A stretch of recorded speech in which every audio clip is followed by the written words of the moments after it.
चतुर्थी तिथि के देवता के रूप में श्री गणेश सर्वत्र ही पूजे जाते हैं। संतानों को सभी कष्टों से मुक्ति दिलाने वाला संकष्टी गणेश चतुर्थी का व्रत माघ कृष्ण पक्ष की चतुर्थी को मनाया जाता है। इसे संकष्टी चतुर्थी, तिलकुटा चौथ या माघी चौथ भी कहते हैं। इस दिन तिल का दान तथा सेवन करने का विशेष महत्व है। धार्मिक ग्रंथों, शास्त्रों के अनुसार व्रत करने और दान से कष्टों का निवारण होता है, सुख समृद्धि बढ़ती है और भगवान गणेश का आशीर्वाद प्राप्त होता है। तिल चौथ के दिन तिल से बने व्यंजन भगवान गणेश को अर्पित किए जाते हैं। शास्त्रों में कहा गया है, तिलम ददाति यह भक्तया सर्व पापे प्रमुच्यते, अर्थात जो व्यक्ति श्रद्धा से तिल का दान करता है वह अपने सभी पापों से मुक्त हो जाता है। मत्स्य पुराण के अनुसार भगवान विष्णु के पसीने से उत्पन्न तिल तथा माता लक्ष्मी के द्वारा प्रकट किए गए गन्ने के रस से बने गुड़ का तिलकुटा बनाकर उसे दान करना चाहिए। तो आइए इसकी कथा सुनते हैं। पुराणों के अनुसार एक बार शिव जी ने कार्तिकेय और गणेश जी से पूछा, तुम में से कौन देवताओं के कष्टों का निवारण कर सकता है? तब कार्तिकेय और गणेश जी दोनों ने ही स्वयं को इस कार्य के लिए सक्षम बताया। इस पर भगवान शिव ने कहा कि तुम दोनों में से जो कोई भी सबसे पहले पृथ्वी की परिक्रमा करके आएगा वहीं देवताओं की मदद करने जाएगा। ये वचन सुनकर कार्तिकेय अपने वाहन मोर पर बैठकर पृथ्वी की परिक्रमा के लिए निकल गए, परंतु गणेश जी विचार मग्न हो गए कि वे चूहे के ऊपर चढ़कर सारी पृथ्वी की परिक्रमा करेंगे तो इस कार्य में उन्हें बहुत समय लग जाएगा। तभी उन्हें एक उपाय सूझा। वे अपने स्थान से उठे और माता पिता के साथ परिक्रमा करके बैठ गए। परिक्रमा करके लौटने पर कार्तिकेय स्वयं को विजयी बताया। शिव जी ने गणेश जी से पृथ्वी की परिक्रमा न करने का कारण पूछा। तब गणेश जी ने कहा कि माता पिता के चरणों में ही संपूर्ण लोक है।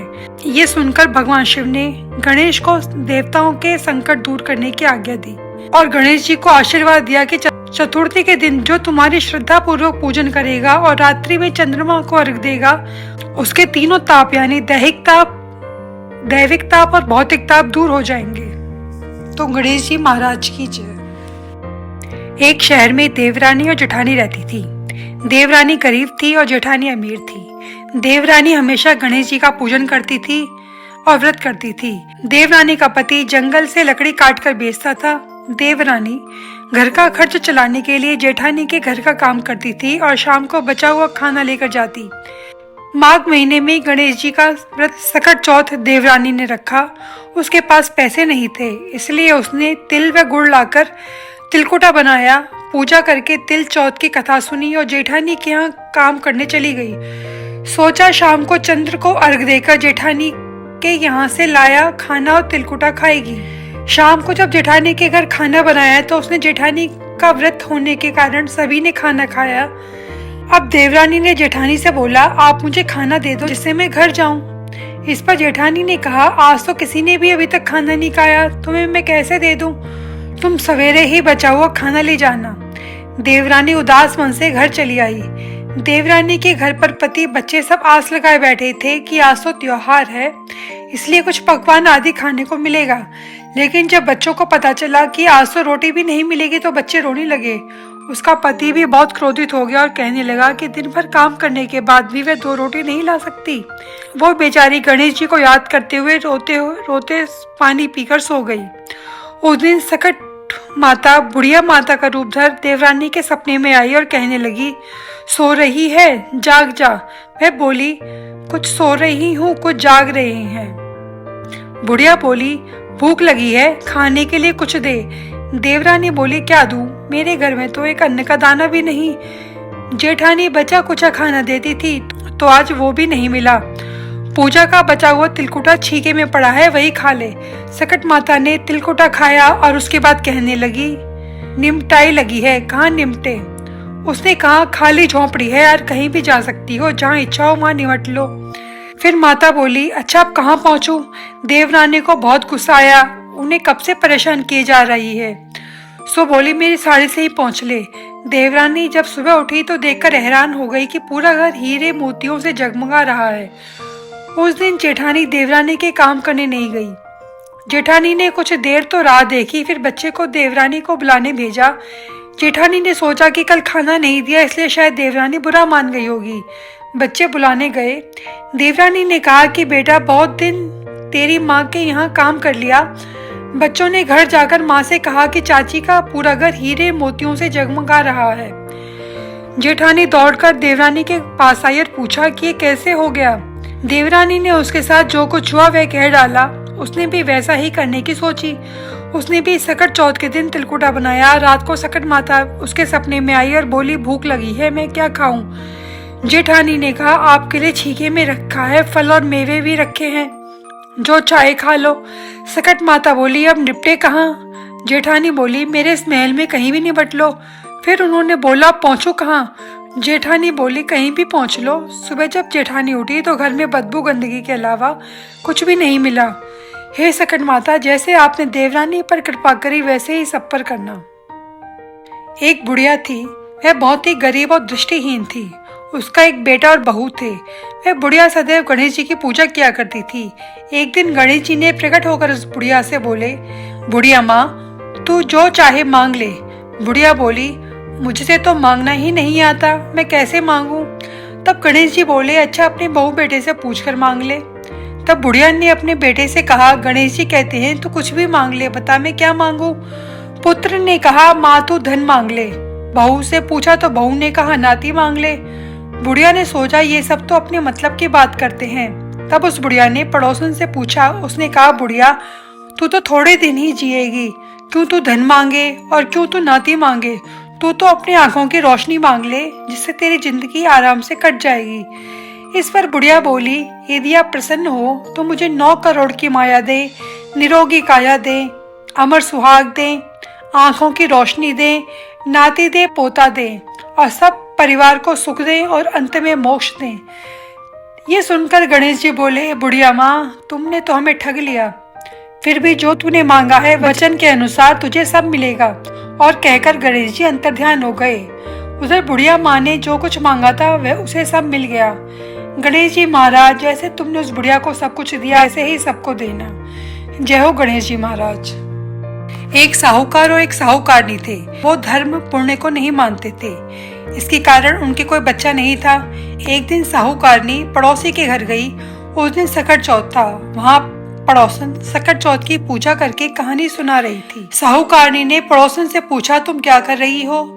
तब पड़ोसन बोली कि आज चौथ का व्रत है, इसलिए कहानी सुना रही हूँ। तब साहूकारनी बोली, चौथ का व्रत करने से क्या होता है। तब पड़ोसन बोली, इसे करने से अन्न, धन, सुहाग, पुत्र सब मिलता है। तब साहूकारनी ने कहा, यदि मेरा गर्भ रह जाए तो मैं 1.25 सेर तिलकुटा करूंगी और चौथ का व्रत करूंगी। श्री गणेश भगवान की कृपा से साहूकारनी का गर्भ रह गया तो वह बोली, मेरा लड़का होगा तो मैं 2.5 सेर तिलकुटा करूंगी। कुछ दिनों बाद उसका लड़का हो गया। वह बोली, हे चौथ भगवान, मेरे बेटे का विवाह हो जाएगा तो मैं 5.25 सेर का तिलकुट करूंगी। कुछ वर्षों बाद उसके बेटे का विवाह भी हो गया। उसका बेटा विवाह करने चला गया, लेकिन उस साहूकारनी ने तिलकुटा नहीं किया। इस कारण चौथ देव क्रोधित हो गए और उन्होंने फेरों से उसके बेटे को उठाकर पीपल के पेड़ पर बिठा दिया। सभी वर को खोजने लगे पर वो नहीं मिला। हताश होकर सारे लोग अपने अपने घर लौट आए। इधर जिस लड़की से साहूकारनी के बेटे का विवाह होने वाला था, वह अपनी सहेलियों के साथ गणगौर पूजने के लिए जंगल में दूब लेने गई। तभी रास्ते में पीपल के पेड़ से आवाज आई, ओ मेरी अर्धब्याही। ये बात सुनकर जब लड़की घर आई तो उसके बाद वह धीरे धीरे सूखकर कांटा होने लगी। एक दिन लड़की की माता ने कहा कि मैं तुम्हें अच्छा से खिलाती हूँ, पहनाती हूँ, फिर तो सूखती क्यों जा रही है। तब लड़की अपनी माता से बोली कि जब भी मैं दूब लेने जंगल जाती हूँ तो पीपल के पेड़ से एक आदमी बोलता है, ओ मेरी अर्धब्याही।